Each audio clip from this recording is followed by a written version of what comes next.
습니다. 오늘은 로마서 8장 12절 사명자의 태도 세 번째 시간이고요.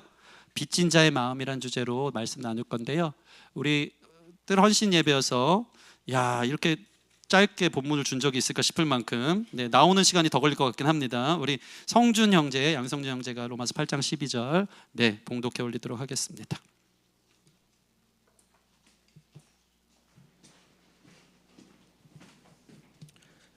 하나님 말씀 로마서 8장 12절 한 절입니다. 그러므로 형제들아 우리가 빚진 자로 돼 육신에게 져서 육신대로 살 것이 아니니라. 아멘. 아멘. 여기까지 읽으신 분들 중에 제일 잘했습니다. 너무 완벽했어요. 우리 한번 다 같이 다시 한번 읽어볼까요? 시작. 그러므로 형제들아 우리가 빚진 자로 돼 육신에게 져서 육신대로 살 것이 아니니라. 아멘. 사명자의 세 번째 태도는 바로 빚진 마음이라는 거죠. 우리가 빚을 졌다는 거죠. 여러분 빚 져봤습니까? 카드빚에 시달려 보신 분 조용히 발가락을 드시기 바랍니다. 카드빚 시달려 보면요, 카드 이제 은행에서 나가야 되는데 돈이 안 나가면 한 이틀만 지나도요 하루에 몇 번씩 전화가 옵니다. 독촉 전화죠. 충격적인 거는요, 번호가 바뀌면서 옵니다.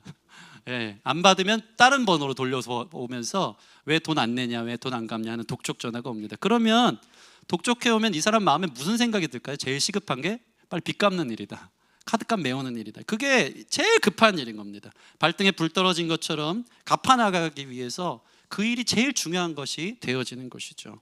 이게 바로 빚진 자의 마음인데요, 사명자의 마음 안에는요 이런 빚진 마음이 있어야 된대요. 내 인생에 제일 시급한 일이 있다, 어떻게 그걸 갚고 살지?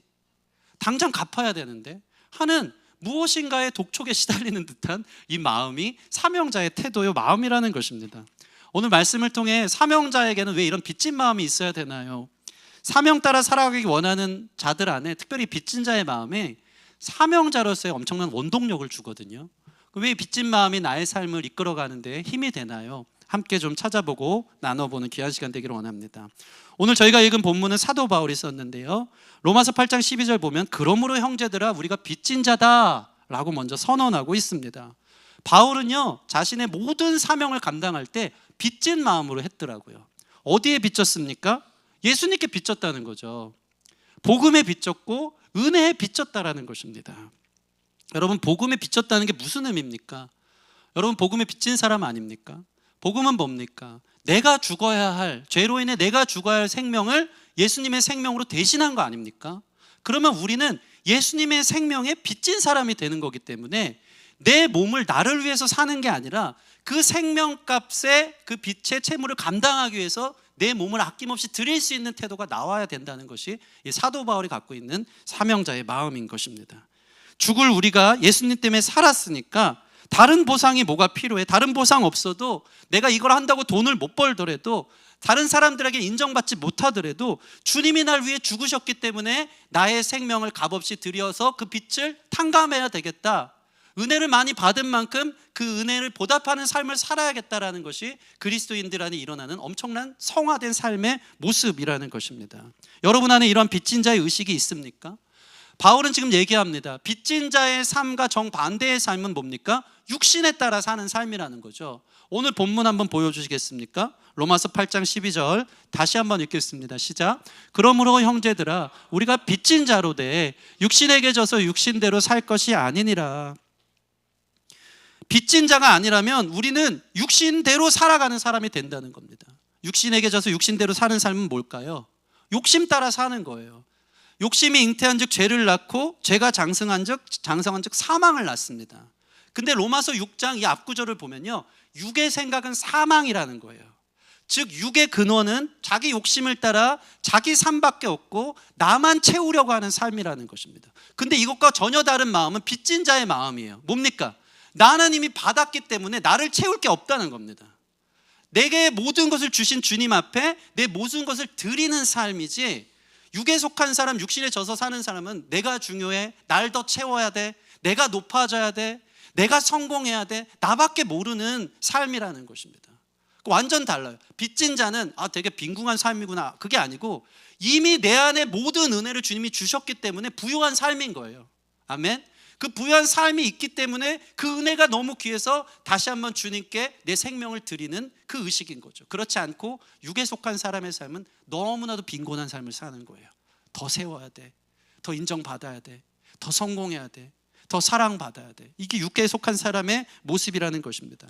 사실 이 말씀이요, 당시에 이 바울의 이 감사 신학, 은혜 신학은요, 당시 시대를 사는 사람에게 엄청나게 파격적 메시지였습니다.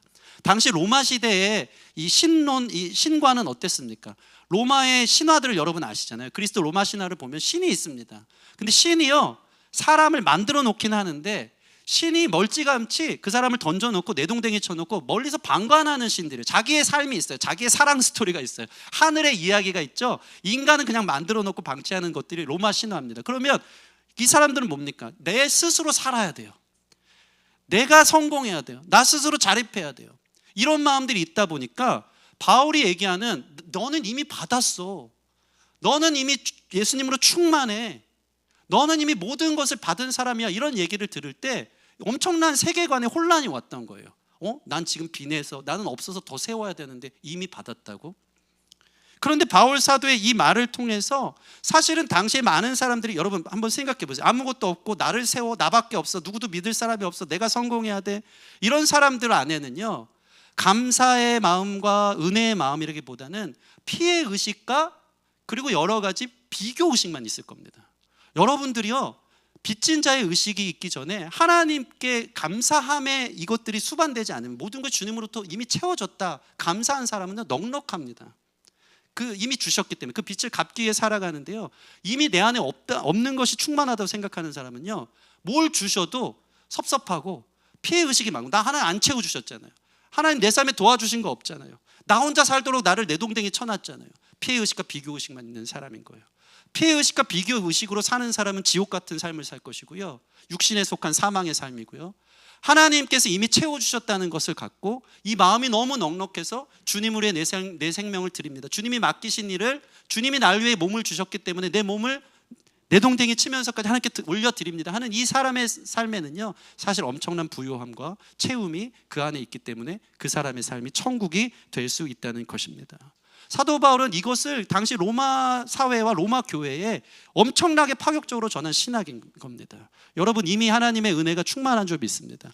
이미 그분의 생명값은 측량할 수 없는, 내 인생 모든 것을 드려도, 그 생명을 다 드려도 갚을 수 없는 너무나 크게 탕감받은 은혜라는 것을 우리 안에 생각할 때 그 마음이 부요하고 모든 것을 얻은 마음이다.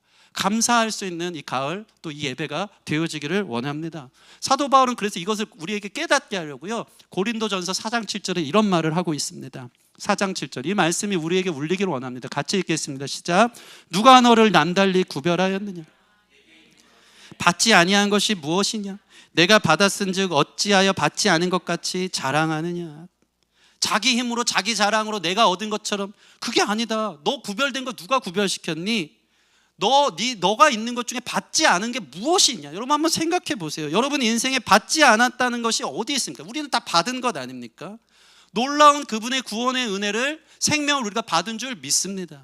이것은 하나님의 특별한 은총이죠. 특별한 선물이죠. 사도 바울도 이전에는 자기 야망을 따라 살다가 예수님 만나고 나니까 빚진 자 의식이 생긴 거예요. 내가 아무리 내 야망을 따라 산들 나를 채울 수 없었지만 예수님을 만나니까 무엇을 해도 죽음을 향해 갈 수밖에 없는 것들이 생명으로 향해 가기 시작했고, 그게 너무 감사하기 시작하니까 내 마음이 이미 주님의 은혜로 족하고 커서 그 은혜를 갚기 위한 마음으로 변화된 것을 사도 바울은 얘기합니다. 그것이 저와 여러분 안에게 주신 동일한 하나님의 특별한 선물, 구원의 은혜인 줄 믿습니다. 그거면 충분한 거예요. 그리고 두 번째로 꼭 구원일 뿐만 아니라 우리에게 주시는 일반 은총이라고 얘기해 볼까요?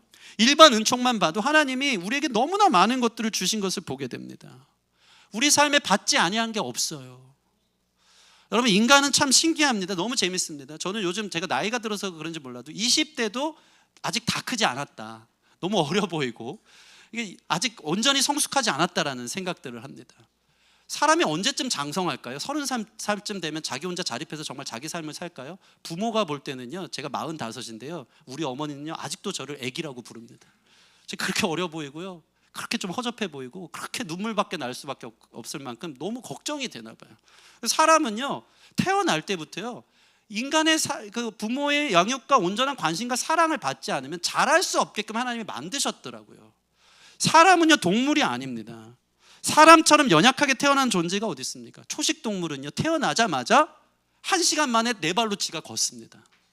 그리고요 엄마 젖을 찾아 물다가 일주일만 지나면 스스로 풀을 뜯어 먹는 능력까지 생깁니다. 인간은요 너무 더뎌요. 100일 동안 태어나서 할 수 있는 게 아무것도 없어요. 그냥 내동댕이에 쳐져서 아무것도 할 수 없이 부모가 사랑하지 않고 관심 갖지 않고 먹여주지 않으면 죽을 수밖에 없는 연약한 존재. 그게 무엇을 말합니까? 모든 것이 받았다. 너 혼자 이 세상 천상천하 유아 독존 불교가 얘기한 것처럼 혼자 있지 않다. 너는 모든 사랑을 받아서 지금의 너가 있는 거다. 주님의 구원의 은혜로 죽음에서 생명을 얻었고 주님의 일반 은총으로 주신 모든 삶에 허락된 모든 것이 너에게 은혜다.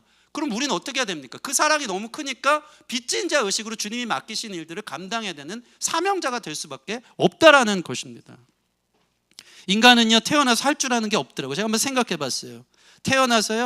사람이 태어나서 병원에서 아기가 이제 갓난 아기가 눈만 한번 감았다 떠도요 부모는 어떡합니까? 야 박수치고 난리가 납니다. 눈 한번 감았다 뜬 게 대단한 것처럼 와 눈 감았다 눈 떴다 엄청난 관심과 사랑을 받습니다. 심지어 아이가요 드디어 몇 개월 지나 뒤집기를 시작하잖아요. 집에 잔치가 벌어집니다. 야 아주 신동났네 천재났네 누구나 다 하는 건데 심지어 100일이 지나 아이가 이제 드디어 걸음마를 떼기 시작하면요 부모들은요 야 얘는 유별나다 얘는 뭐라도 될 인물이다. 다 걸음마 떼고 다 2발로 서서 걷는 좀 있습니다. 근데 그만큼 아이는 100일이 넘도록 1년 넘도록 할 수 있는 게 없고 그런 아이를 향해 온전한 사랑과 관심을 쏟아부면서 사람은 장성에 가도록 하나님이 빚으셨다는 것입니다.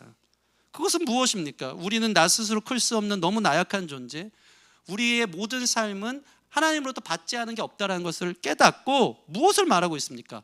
감사해라. 그 은혜를 기억해라. 그래서 그것을 갚아나가는 삶이 너희의 삶에 이미 받은 사람의 충족한 삶에 마땅히 행해야 될 그리스도인들의 의무다라고 사도 바울은 이야기하고 있는 것입니다. 한 번 더 거슬러 생각해 볼까요? 이 한국이 여러분 그냥 세워진 나라입니까? 지금 저 절두산이라는 곳에는요 400명 이상의 선교사님들의 묘지가 양화진이라는 이름으로 세워져 있습니다. 이 미개한 조선 땅에 복음을 전하려고 사실은 그들은 미국에서 잘 먹고 잘 사는 자기 한번 건사해서 호의호식할 수 있는 사람들이에요. 근데 20대의 가정을 이끌어서 그 배를 타고 몇 개월을 건너와서 말도 안 되는 조선 땅에서 주님의 복음으로 이 나라 살리려고. 여러분 이 나라는요 주님의 복음에 빚진 나라입니다.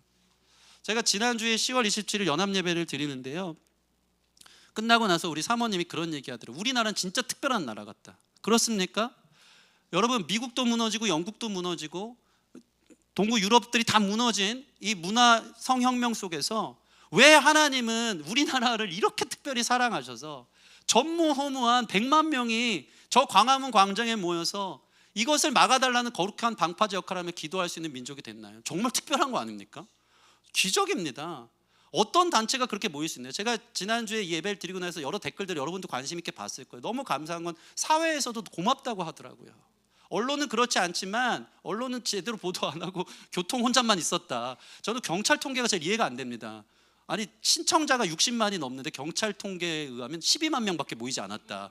성가대만 2,000명이 모였는데 아무튼 그렇습니다. 그런 상황 속에서 댓글들을 보니까 오히려 많은 세상 사람들 비그리스도인들이요 기독교가 총대 매주고 큰일 해줬다. 교통 혼잡이 문제냐 이 중요한 일을 기독교가 아니면 누가 하겠느냐. 얼마나 칭찬하고 박수 쳐주고 그 일로 은혜롭게 잘 마쳤는지 모릅니다. 하나님이 우리 한국교회를 특별히 사랑하는 줄 믿습니다. 그 사모님이 그러는 거예요. 이렇게 은혜를 많이 받은 거에는 책임이 따른다는 거죠. 여러분 성경 누가복음 보면요 50데나리온 탕감 받은 사람과 500데나리온 탕감 받은 사람의 이야기가 나와요. 그게 어디서 나온지 아십니까? 마리아가 자기의 향유옥합을 깨트리면서 주님 앞에 자기가 그동안 모아왔던 전부 어떻게 일했는지는 모르겠지만 자기의 결혼 자금을 모아온 그 모든 액수를 주님 앞에 허비하듯이 깨트려버린 그 가운데서 50데나리온 탕감받은 자와 500데나리온 탕감받은 자 중에 500데나리온 탕감받은 자가 더 많이 용서만 받은 사람 아니냐, 더 많은 은혜를 받은 거 아니냐. 베드로야 너는 내가 올 때 발 씻을 물도 주지 않았고 뭐 하나 나를 도와준 것이 없지만 이 여인은 나를 위해 자신의 모든 이 나드 향유옥합 한 거를 다 깨쳤다. 얼마나 많이 은혜를 받았다고 여겼으면, 얼마나 많은 자신의 죄가 탕감받았다고 여겼으면 그 빚진 자 마음으로 하나님 이것도 부족합니다 하면서 예수님의 향유를 깨뜨리고 자신의 머리털로 그 발을 닦아주는 일을 벌입니까? 은혜 많이 받은 사람이요, 그만큼 반응할 수 있는 겁니다. 은혜 받은 사람이요, 그 빚을 갚으려고 책임을 다하는 사람이 되는 것입니다. 그래서 저는요, 오늘 이 설교가 여러분에게 율법적 강요가 되지 않게 말. 빚진 자 마음, 빚진 자 의식, 나 빚졌지. 그런다고 됩니까? 여러분 내일 가자마자 다 까먹을걸요. 여전히 내 자신의 삶을 채우려고 나 성공, 내 욕심, 내 자랑 위에 살아갈걸요. 이 말씀을 제발 율법적으로 듣지 않기를 바랍니다. 복음을 이해하시길 바랍니다. 하나님의 은혜가 크잖아요. 사도 바울은요, 이전에는 나는 세상을 핍박하고 회방하고 교회를 핍박하러 다녔던 사람인데 예수를 만나기 시작하니까 그는 자기의 인생에 자랑할 것이 넘쳤던 사람이 그 모든 것을 배설물로 여기고요, 난 이제 빚진 자야.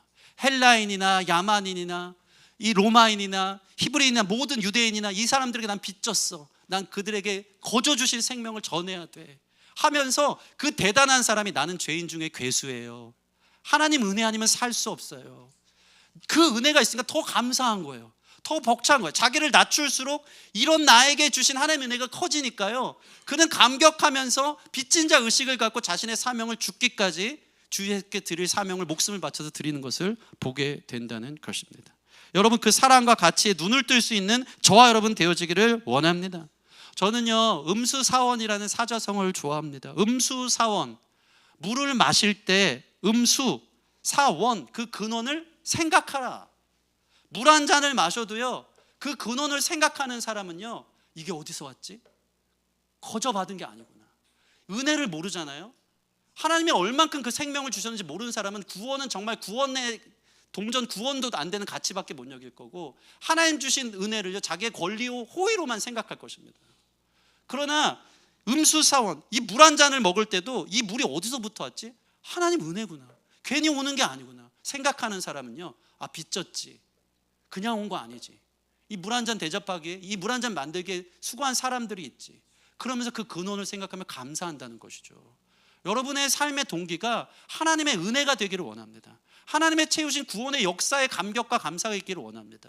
그러면요, 다른 거 채워지지 않아도 이미 모든 사랑 받았기에 그 사랑에 감사하며 빚진 자 의식으로 누가 어떤 보상 인정 주지 않아도 그 사명을 감당하는 참된 사명자가 되어진다는 것입니다. 저는요, 어릴 적 설교 준비하면 별의별 생각이 나요. 내가 언제 이런 생각이 했나 했는데 하나님 탁 영감을 주시는데, 추수감사절 때 제가 연극했던 게 갑자기 떠오르더라고요. 이 연극 여러분 기억나는지 모르겠어요. 연극 제목이, 그러면서 추적해봤더니 아마 배축국이었던 연극입니다. 배축국. 초등학교 때 어떤 연극이냐면, 이제 한 4명의 출연자가 있어요. 그때 제가 한 역할을 했던 것 같아요. 이제 농부였나 그랬던 것 같아요. 한 나라의 왕이 입맛이 너무 없는데 제철 배축국을 그 왕의 요리사가 기가 막히게 끓여온 거예요. 그 국을 먹고 입맛이 살아난 왕이 감동을 하면서, 야, 이 배축국 끓인 요리사를 한번 데리고 와라, 내가 그에게 상을 내리겠다. 근데 요리사가 엄청 겸손한 사람이더라고요. 왕이 불렀는데 요리사가, 배축국은 제가 한 게 아니라 이 배추가 한 겁니다. 배추를 재배한 농부가 한 것과 다름없습니다. 배축국을 저는 만들었을 뿐이 배추가 아니었다면 저는 배축국을 만들 수 없었겠죠. 이 배추를 재배한 농부를 상을 주십시오. 농부가 멀리서 끌려옵니다. 근데 농부가 딱 등장해서 이 농부에게 배추를 재배했다고 상을 내리라고 하니까 농부가 말합니다. 저는 그저 이 배추를 뽑은 게 답니다. 배추의 씨를 주고 배추를 자라가게 하신 하나님께 감사해야죠. 그러면서 그때 초등학교 연극스럽죠. 그 4명이 갑자기 찬양을 하면서 오직 하나님께 모든 배축국 하나에도 하나님께 감사하는 역사에 마무리를 했던 엄청난 이 연극을 했던 게 제가 기억이 나더라고요. 농부와 왕과, 왕이 상을 내리는 게 아니고 이미 모든 걸 허락하신 배추 씨와 그걸 자라게 하신 하나님께 손잡고 요리사와 같이 감사했던 게 생각나더라고요. 이것이 음수사원 아닙니까? 은혜를 알면 그 은혜에 감사하고 보답하며 살아갈 수밖에 없는 빚진 자 의식이 있다는 것입니다. 여러분 큰 은혜 받기를 원합니다. 하나님의 500대너는 탕감받은 은혜가, 나와 같은 죄인을 살리신 놀라운 은혜가 여러분 안에 경험되어지고 체험되어지기를 원합니다. 그러면 주님 때문에 사는 거예요. 그럼 사명 따라 살지 않을 수가 없게 되어지는 것입니다. 유튜브 잘잘법 여러분 구독하시는 분 있겠지만 거기에 한 예화를 제가 듣고 큰 은혜를 받았습니다. 어떤 김관성 목사님의 예화인데요, 이분이 개척교회 할 때 한 청년이 교회를 찾아오더래요. 근데 이 청년의 사연이 기가 막힙니다. 해군 장교로 군입대 했던 한 청년인데요, 제대할 때 성실히 돈을 모았어요. 그랬니 우리 주연이? 예. 희건이 돈 좀 모았니? 아무튼 이 청년은 해군 전역하면서 돈을 모아서 그 돈을 미천으로 해서 그 아주 똑똑한 청년이었던 것 같아요. 핸드폰 앱을 만드는 회사를 창업합니다. 유망한 일이었죠. 근데 사업이 쉽습니까? 그 돈을 다 투자해서 어떻게 해서 지원받아갖고 사업을 시작했는데 사업을 한순간 쫄딱 망한 청년의 사연이 있는 그런 청년이었습니다. 근데 이 청년이 자기가 망한 사실이 너무 부끄럽고 교회에서는 자기를 동정한다고는 하지만 그 입에 오르락내리락 하면서 위로라고 한다는 이야기들이 많이 상처가 됐던 것 같아요. 그러니까 자기가 원래 다녔던 모교를 떠나서 이 김관성 목사님이 있는 당시 행신교회라는 한 개척교회에 찾아왔다고 합니다. 근데 처음 찾아왔을 때 표정이 잊혀지지가 않는데요, 너무 표정이 안 좋았대요. 인생을 다 잃은 것처럼. 청년 이야기를 듣는데 목사님이 묘한 직감이 딱 들더래요. 얘 이렇게 살다 죽겠다, 큰일 났다. 너무 걱정이 돼서 그냥 내버려두면 극단적인 선택을 할 것 같은 그런 나약해지고 상처 입은 청년의 모습이 생각이 나서 너 내일부터 내가 아침 9시까지 교회를 오니까 너도 9시까지 교회로 출근해라. 그러면서 아침 먹이고 점심 먹이고 저녁 먹이고 그렇게 1년을 그 청년이 딴 생각 못하도록 품고 마치 전도사처럼 모든 신방 다 따라오게 하고 교회 행정일 하는 거 다 옆에서 하게끔 1년 이상을 품었다고 합니다. 얼마나 힘들었을까요? 그 멘탈이 약해져 있고 나약해진 한 청년을 품는다는 것이. 어느 날 기회가 있어서 그 상처 깊고 실패하는 그 청년을 어떤 인테리어 회사가 8주 동안 훈련받아서 들어갈 수 있게끔 되었다고 합니다. 그 8주 동안 이 청년을 끌어오는 게 너무 힘들었대요. 완전히 눌려있는 디프레션 된 이 친구를 이끌어가는 게. 근데 어떻게 간신히 8주 훈련을 통과했고 150만 원 첫 봉급을 주는 근사한 직장에 취직했는데요, 너무 놀라운 것은 이 청년이 그 취직하고 나서 건실한 회사에서 승진도 하고 적응도 하고 건강하게 잘 살아났다는 것입니다. 하루는 이 청년이 전화가 왔대요. 그 목사님 말로는 이 녀석이에요. 이 녀석이 전화가 와서 이러더래요. 목사님, 제가 밥 한번 사드리겠습니다. 꼭 이 시간에 나와주세요 했대요. 그 목사님이 야, 이태껏 100번 1000번 내가 밥을 사주고 끌어안고 살았는데 이 녀석이 밥 한 번 먹자는 말이 참 묘했다고 합니다. 그러면서 고깃집을 간다고 고기를 사주는데 좋은 날인데 둘 다 분위기가 이상했대요. 아무 말 없이 서로 고기를 뒤집고 있는데 갑자기 이 청년이 이렇게 말합니다. 목사님, 저도 이제 목사님에게 고기를 대접할 수 있게 됐네요 하면서 고기를 뒤집지 못하고 엉엉 울기 시작했다는 겁니다. 그동안 이 청년도 얼마나 자기 역할을 하고 싶었겠습니까? 일방적으로 사랑만 받고 싶은 사람이 어디 있겠습니까? 나도 뭔가 해드리고 싶다, 나도 갚아드리고 싶다, 이 마음이 늘 마음 가운데 있었고 그가 무엇인가 받은 이 상황에서 갚을 만한 사리가 됐을 때 그는 그 목사님을 생각해서 고기 한 점 사드리면서 엉엉 울었다는 얘기를 제가 들은 적이 있습니다. 이 목사님이요, 조금 먹다가 어색한 거 못 견뎌가지고요, 본인도 눈물을 흘렸지만 눈물을 훔치면서 나 일이 있어서 먼저 나가보겠다고 하고 빨리 나왔대요.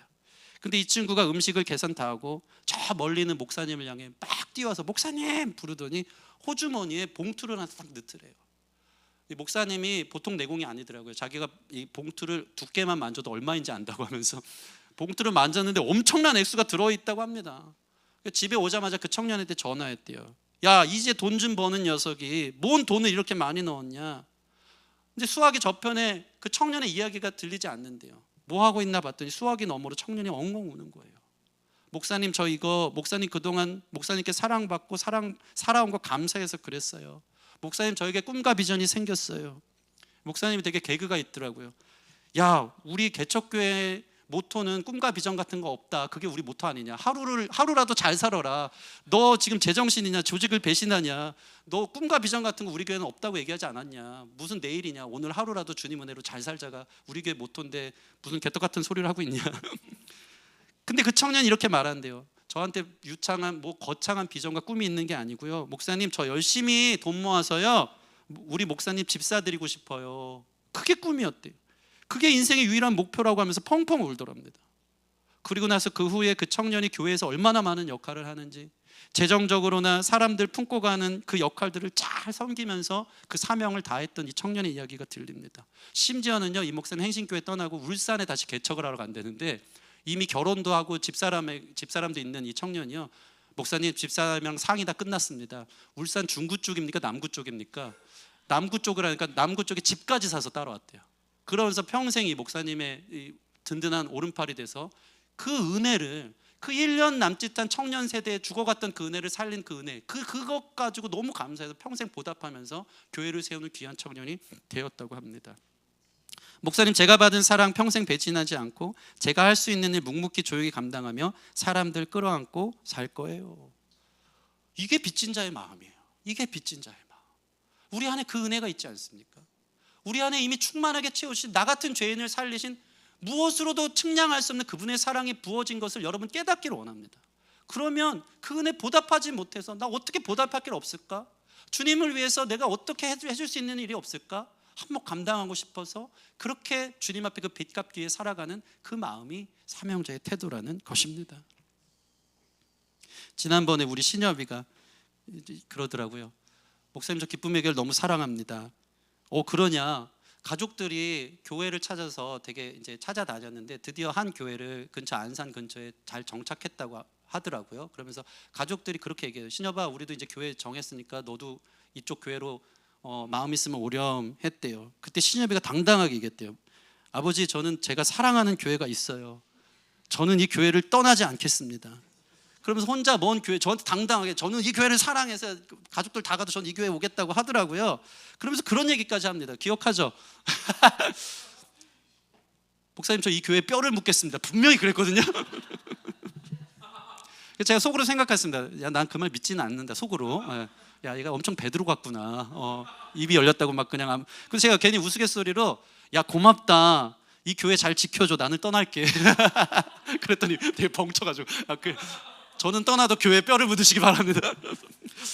네. 저는요, 사랑받은 사람 안에 이치가 당연한 거 아니에요. 그리스도인 또 사람이라면 이런 도리와 이치가 있어야 되는 겁니다. 어떻게 나 몰라라 합니까? 주님 사랑으로 우리가 살았는데, 주님의 공급하심으로 그분의 특별 은총과 일반 은총 안에서 내 안에 받지 아니한 것이 하나도 없는데 우리가 어떻게 그냥 사냐 이 말입니다. 나 한 분밖에 몰라서. 여러분, 사명자가 의무감이 아니라 거룩한 주님의 부르심 안에 반응하는, 은혜에 반응하는 거룩한 결단으로 설 수 있는 귀한 은혜가 되어지기를 원합니다. 여러분, 예수님의 생명의 무게를 아시기 바랍니다. 예수님의 은혜를 기억하기 바랍니다. 온 세상 만물 가져도 주 은혜 못다 갚겠네. 놀라운 사랑 받은 나 몸으로 재물 삼겠네. 말씀을 마치겠습니다. 여러분, 오늘 이 빚진 자 의식을 아까도 얘기한 것처럼 여러분에게 부담 주려고 하는 거 아닙니다. 여러분, 기도해야 된다면 하나님, 저에게도 큰 은혜를 체험하고 실감하고 깨닫게 하여 주셔서 그 은혜 안에서 그 은혜를 생각하면 눈물로 내 삶을 드리지 않을 수 없습니다 하면서 나의 사명을 감당할 수 있는 그 크신 은혜를 기억하여 감사하고 빚진 자 의식이 우리 가운데 있게 하여 주십시오 하는 마음이 있기를 원합니다. 그러면요, 우리의 젊음도, 우리의 건강도, 우리의 시간도, 우리의 모든 순간들을 하나님 앞에 온전히 드릴 수 있는 참된 사명자가 될 줄 믿습니다. 심지어요, 신약 성경 용례에 헌금이요, 코이노니아도 헌금인데요, 디모데전서인가요 보면요, 헌금이 카리스로 쓰여져 있어요. 카리스가 은혜란 뜻이에요. 자, 우리는 헌금을요, 자선하듯이, 어려운 사람 돕듯이, 내가 교회에 헌금해서 이게 좀 보탬이 되겠지, 그건 은혜가 아니죠. 은혜는 뭡니까? 내게 헌금할 기회를 주신 것도 주님 앞에 빚 갚기 위해서 주신 놀라운 은혜의 기회라고 고백하면서 성경에는요, 헌금을요, 은혜의 방편이다, 너의 은혜의 통로다, 그게 너가 뭔가 드리는 게 아니고 하나님의 놀라운 빚을 갚을 수 있게 주신 놀라운 기회다라는 표현도 있는 걸 보게 되더라고요. 여러분, 개척교회를 섬기면서 여러분에게 있는 물질도, 여러분 안에 있는 건강도 젊음도 하나님 앞에 빚진 자로 다 주셨기 때문에 내어드릴 수 있는 참된 이치와 그 도리를 다할 수 있는 저와 여러분 됐으면 좋겠습니다. 오늘 말씀을 통해서 여러분 자신만을 위한 삶을 1마일을 어떻게 갈 건지 생각하기 이전에 빚진 자의 마음으로 1인치의 마음의 변화들이 있기를 주님의 이름으로 축원합니다. 그래서 피해의식, 비교의식이 아닌 감사의식, 은혜의식 속에 내게 주신 은혜를 기억하며 빚진 자의 마음으로 더 드리고 갚아나가며 사명자로 살아가기를 결단하는 저와 여러분 되기를 주님의 이름으로 축원합니다. 우리 같이 찬양하고 기도하는 시간 갖겠습니다. 우리 은혜 찬양 아시죠? 은혜 찬양하면서 우리에게 허락된 모든 주어진 은혜를 기억하고 감사하며 찬양하며 나아가십시다.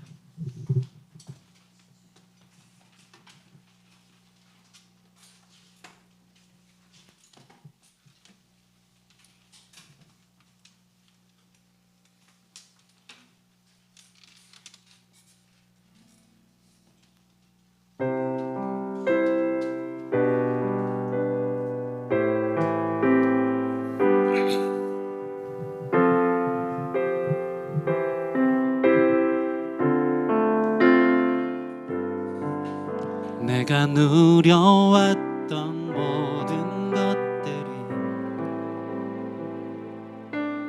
내가